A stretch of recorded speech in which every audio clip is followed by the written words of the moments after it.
તો પ્રધાનમંત્રી નરેન્દ્ર મોદી અત્યારે તો ગુજરાતમાં છે, પણ ફરી એકવાર તેઓ ગુજરાત પ્રવાસે આવશે। 7 માર્ચે પ્રધાનમંત્રી મોદી દક્ષિણ ગુજરાતના પ્રવાસે આવશે। સુરત અને નવસારીના કાર્યક્રમ માટે વિશેષ ડોમ તૈયાર કરવામાં આવશે। લિંબાયત નીલગિરી સર્કલમાં પ્રધાનમંત્રી નરેન્દ્ર મોદીની સભાનું આયોજન કરવામાં આવશે। 1 લાખથી વધુ લોકો ભેગા થાય તેવી શક્યતા છે। તો 7 માર્ચે ફરી પ્રધાનમંત્રી નરેન્દ્ર મોદી વતન આવવાના છે, ગુજરાત આવવાના છે અને આ એ સમયે કાર્યક્રમ તેમના દક્ષિણ ગુજરાતમાં હશે। દક્ષિણ ગુજરાતના પ્રવાસે તેઓ આવશે। સુરત અને નવસારીના કાર્યક્રમમાં તેઓ ઉપસ્થિત રહેશે। તેમના કાર્યક્રમને લઈને મંડપ બનાવવામાં આવશે, જેની પાછળ 14 કરોડ રૂપિયાનો ખર્ચ કરાશે। સુરત અને નવસારીના કાર્યક્રમ માટે વિશેષ ડોમ તૈયાર કરવામાં આવશે। તો વિવિધ વિભાગના અધિકારીઓ સહિત અન્ય એજન્સીઓ અત્યારે તડામાર તૈયારીઓમાં લાગી ચૂક્યા છે, કારણ કે વડાપ્રધાન મોદી લિંબાયત નીલગિરી સર્કલ ખાતે સભા પણ કરવાના છે। 7 કરોડ 15 લાખના ખર્ચે વિશાળ મંડપ તૈયાર કરવામાં આવી રહ્યો છે। 53,000 ચોરસ મીટર વિસ્તારની જગ્યા પર 38,000 ચોરસ મીટરનો ડોમ તૈયાર થશે।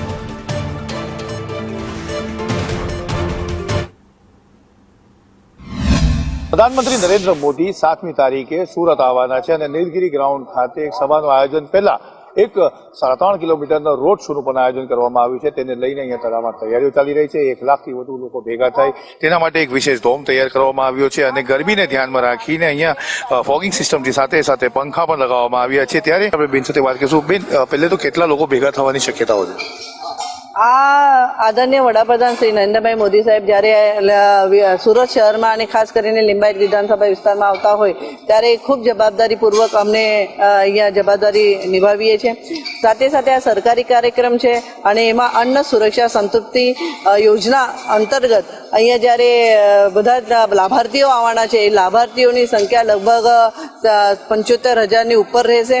અને સાથે સાથે આપણા અહીંયા આ વિસ્તારના સ્થાનિક લોકો રહેશે, કાર્યકર્તાઓ રહેશે, બધા જ લોકો અહીંયા મળીને મને એવું લાગે છે લાસ્ટ ટાઈમ જેવી રીતે 2022માં 4-4.5 લાખની પબ્લિક થઈ હતી, એનાથી પણ ડબલ થવાની શક્યતા છે।